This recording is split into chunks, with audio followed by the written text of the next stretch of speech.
Start বলুন। আজ menu কি? আজকের মেনু ভাত, ভেটকি মাছের তরকারি, ঝাল আর এটা চচ্চড়ি আছে, লাল নোটে আর চিংড়ি মাছের চচ্চড়ি, ঠিক আছে।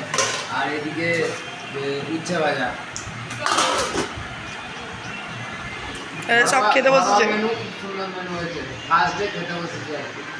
এখন 6টা দিন বাকি, দেখাই যাক কীভাবে আস্তে আস্তে। এই তো আরেকবার একটু হেসে মালিক আদাবসি। মানে তুই খেয়ে দেখি রে। কেমন হয়েছে রান্না? বলো, মুখে বলো। এই যে কেমন রান্না হয়েছে, মুখে বলো। ভালো হয়েছে? কে রান্না করেছে? কে রান্না করেছে? কে রান্না করেছে জানি না। যেহেতু রান্না করিতে